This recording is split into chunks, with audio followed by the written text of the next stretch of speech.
सुप्रभात छात्रों। हम यानी कितने प्रश्न करो इस खंडकाव्य के बारे में चर्चा कर रहे थे। तो लघु से यानी सीता का निर्वासन का प्रसंग हम देख रहे हैं। तो सीता कहती है कि यानी जब इन्हें लक्ष्मण ने तो राजाज्ञा का पालन कर दिया, मुझे सघन वन में छोड़कर वे चले गए और फिर उसके बाद मैं मूर्छित हो गई और मूर्छित होकर धरा पर गिर गई। और जब मुझे मेरी मूर्छा छूट गई तब देखा तो संध्या का समय हो गया था और जो आंखें जो है आंखें यानी पानी बरस रही थी, जैसे मानो ऐसा लगता है बारिश ही आ चुका है, क्योंकि यह सघन वन में वो अकेली है। पहले तो राजकन्या थी, बाद राजरानी बन गई और उसके बाद उन्हें ऐसा वनवास, पहले पति के साथ वनवास, पति साथ थे, देवर जी साथ थे, इसी कारण उसे कोई दुख नहीं था। लेकिन आज यहाँ अकेली है, इसी कारण यानी उनकी आंखें रुकने का नाम ही नहीं ले रही थी।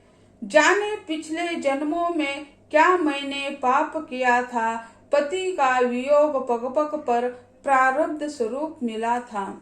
यानी इसके पीछे वो सीता कहती है, पिछले जन्म में मैंने क्या कर दिया है कि यानी पति का वियोग जो है बार बार मुझे मिलता है। पहले विवाह के बाद 14 साल, फिर उसके बाद 14 साल में ही 1 साल तक यानी लंका में, उसके बाद आ गए तो तुरंत फिर वियोग। तो इसके पीछे एक कारण है, जब यानी विष्णु का रूप राम है, विष्णु को यानी श्राप मिला था कि तुम्हें पत्नी वियोग होगा, यानी पत्नी वियोग होगा, यह श्राप मिला था। तो इसी कारण वे इस जन्म में श्राप की पूर्ति के लिए आए थे धरती पर, और वह श्राप की पूर्ति हो रही थी। लक्ष्मी यह विष्णु की पत्नी है और ये जालंधर की पत्नी जो है, वो जालंधर की पत्नी ने उसे श्राप दिया था। जालंधर यह महादेव जी का पुत्र और वह दानव में उसका पालन पोषण होता है। इसी कारण क्या है, वह यानी सभी देवताओं को सताता है और सताने के बाद जब वह युद्ध होता है तो उसी समय यानी युद्ध पर जाने के लिए जालंधर की पत्नी उसे नहीं भेजती है, लेकिन जालंधर जाने की जीत पकड़ लेता है। तो उनकी पत्नी कहती है कि ठीक है, जब तक तुम युद्ध करके वापस नहीं आते तब तक मैं मेरे जो प्रिय भक्त ईश्वर है विष्णु जी की मैं यानी पूजा करूंगी। तुम्हारे लिए मैं यानी सब कुछ कर सकती हूँ, जब तक तुम वापस नहीं आओगे तब तक मेरी पूजा नहीं थमेगी। तो वो जालंधर कहता है ठीक है। अब क्या हो जाता है, उनके पीछे उनकी पत्नी की शक्ति है, इसी कारण जालंधर पराजित नहीं होता। तो अब क्या करे, तो देवताओं की इज्जत रखनी चाहिए, इसीलिए यानी सभी देवता विष्णु के पास जाते हैं। उसे यानी युद्ध में उसे महादेव जी भी पराजित नहीं कर सकते हैं। इसी कारण यह वृंदा जो है वह यानी अपने पति के लिए बहुत कुछ करती है। वृंदा पूजा से उठती नहीं है और वही युद्ध में सभी देवता पराजित हो जाते हैं। और तभी क्या हो जाता है, सभी देवता विष्णु के पास जाते और कहते हैं आप ही कुछ कर सकते हैं। तो वो कहते हैं मैं क्या कर सकता हूँ। तो वृंदा जो है वह पतिव्रता है और उन्होंने कहा है जब तक आप वापस नहीं आ जाते तब तक मैं पूजा नहीं समाप्त करूंगी, और आप वापस आएंगे युद्ध जीत कर तभी ही मैं पूजा समाप्त कर दूंगी। तो आपको ही वृंदा को भ्रष्ट करना चाहिए। तो विष्णु फिर यानी क्या कर देते हैं, यानी रूप वृंदा के पति का रूप धारण करके वहीं पे आ जाते हैं। तो वृंदा अपनी पूजा ठहराती है और उसका यानी क्या कर देते हैं, यानी पूजा समाप्त कर देती है और अपने पति के चरण आरती उतार कर चरण स्पर्श करती है। और उसी समय उन्हें यह भास होता है कि यह मेरे पति नहीं है, यह दूसरा कोई है। उसी समय वह कहती है, आप जो कोई भी हो वही हमारे सामने आ जाओ। उतनी वो प्रतिव्रता है, इसी कारण उन्हें पता चलता है वह कौन है। तो फिर यानी विष्णु यानी क्या हो जाते हैं, वृंदा के सामने वास्तव रूप में आते हैं।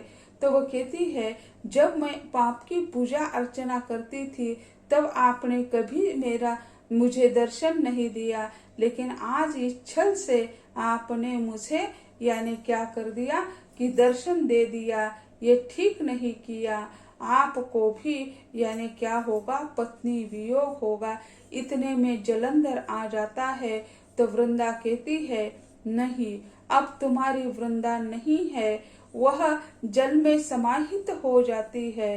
तो उसे यानी विष्णु को वह श्राप देती है कि तुम्हें यानी पत्नी वियोग होगा। और इसके बाद प्रभु रामचंद्र जी बनकर वे वहीं पे आ जाते हैं।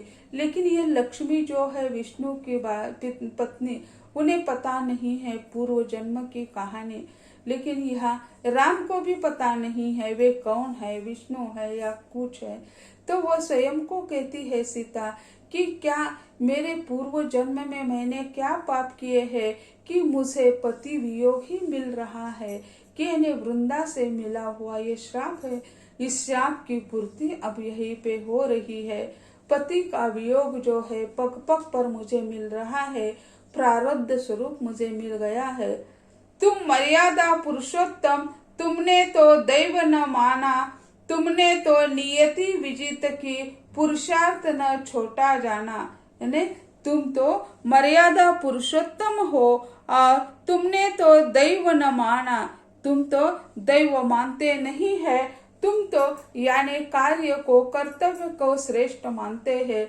इसी कारण तो उन्होंने अश्वमेध यज्ञ में अश्व को बलि देने से इनकार कर दिया था और उन्हें प्रतिमा के रूप में ऐसे घोड़े के वजन का सोने का घोड़ा बनाकर वह बलि दिया गया था।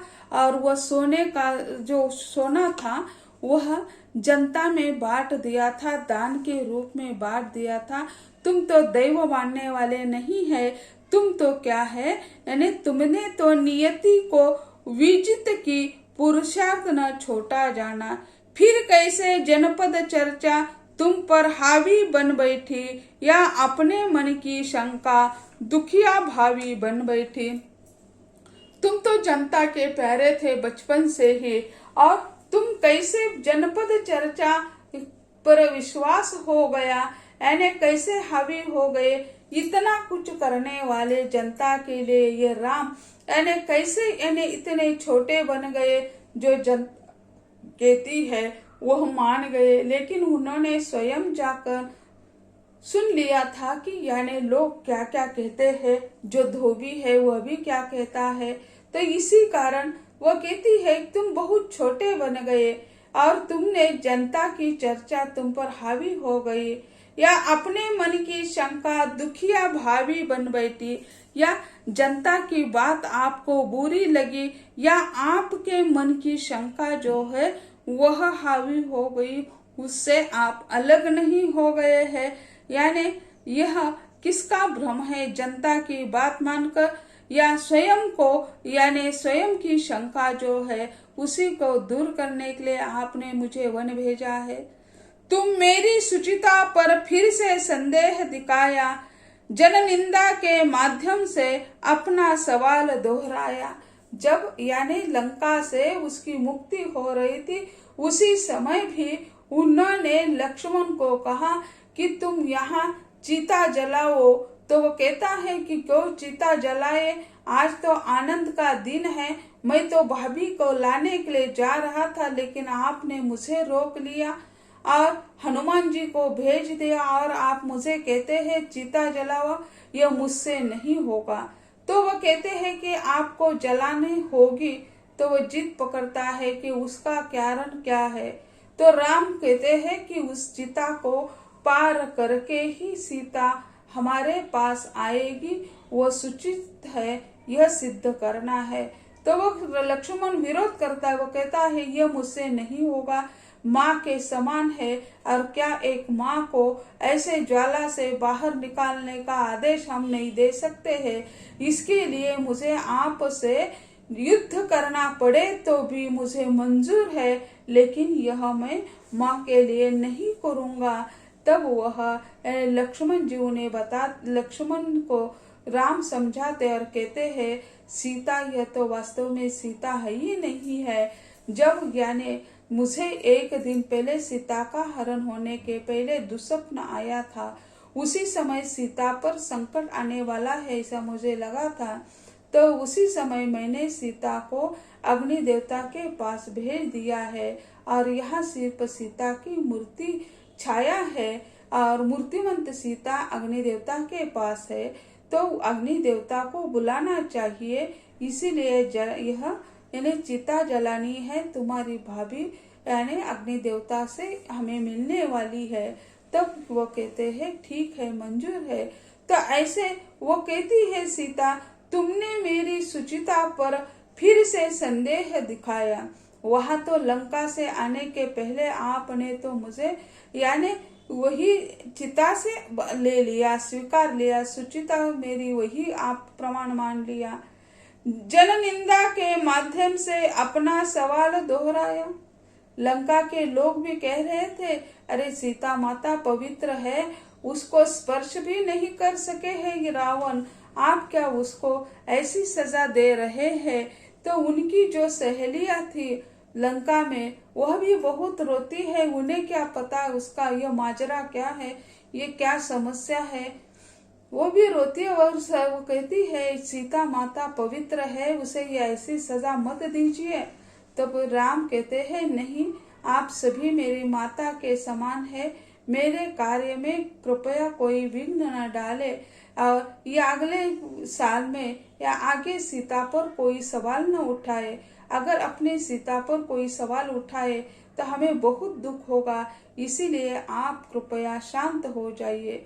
तो फिर वो कहती है कि यानी जननिंदा के माध्यम से आपने फिर से अपना सवाल दोहराया, फिर आपके मन में जो शंका थी उसे फिर आपने दोहराया। मैं थी जानकी अयोनिज, तुम थे पुरुषों में उत्तम, मैं वीर शुल्किनी कन्या, तुम धीर वीर कुलभूषण। तो वह अपने दोनों के कुल के बारे में वो कहती है, मैं थी जानकी अयोनिज, मेरा तो जन्म मनुष्य से नहीं हुआ है, अयोनिज थी मैं, यानी मेरा जन्म तो योनि से नहीं हुआ था। तुम थे पुरुषों में उत्तम, तुम तो पुरुषों में उत्तम है, इसी कारण प्रभु रामचंद्र को पुरुषोत्तम कहा जाता है। तुम्हारा तो जन्म यानी मनुष्य से हुआ है, मैं वीर शुल्किनी कन्या, तुम धीर वीर कुलभूषण, मेरा तो जन्म धरती से हुआ है, ना माता पिता का कोई ज्ञान नहीं है। तो यानी ऋषितुल्य पिता ने मुझे पिता का छत्र दे दिया, उसी समय माँ के रूप में यानी माँ ने प्रेम दे दिया, और मेरा तो जन्म धरती में है। तो ऐसे में हूँ, मैं तो अभागी नहीं हूँ, लेकिन तुम तो क्या है, धीर वीर कुलभूषण, बहुत अच्छे परिवार के तुम हो, तुम्हारा जन्म तो मनुष्य से हुआ है, और मैं तो क्या हूँ, मैं तो फटी झोली वाली हूँ, मेरा तो कोई है ही नहीं। लेकिन आज क्या है, तुम धीर वीर कुलभूषण, तुम्हारा तो कुल बहुत बड़ा है। सामान्य नहीं थे हम तुम, वंशावली भी अनूप थी, फिर कैसे हुई विषमता जो समता की सरगम थी। हम दोनों, जो वो कहती है, हम दोनों तो सामान्य नहीं थे, हम और तुम सामान्य नहीं थे, वंशावली भी अनुपम थी। हमारी जो वंशावली है वो बहुत अनुपम थी, बहुत विशिष्ट थी, साधारण जनता नहीं थे हम। फिर कैसे हुई विषमता जो समता की सरगम थी। आप तो यानी समता लाने वाले थे, समता के प्रेषक थे आप, यानी सभी जनता का दुख जानने वाले थे आप। फिर ही असमता की बात कहाँ से आ गई कि यानी मेरे साथ ही ऐसा बार बार क्यों होता है। सामान्य जनता तो है, तो उसका राजा भी इसी तरह हम पर आरोप करे। मैं भी एक जनता ही हूँ, एक नागरिक ही हूँ, लेकिन क्या है मेरे साथ ऐसा बारंबार क्यों होता है। ऐसा वो सवाल स्वयं से या वही उपस्थित प्रभु रामचंद्र जी नहीं है, फिर भी वह यानी इस प्रश्न नियति को क्यों न हो वह करना चाहती है। तो छात्रों, आज हम यही कहते हैं, अगले लेक्चर में अगला हिस्सा देख लेंगे। धन्यवाद।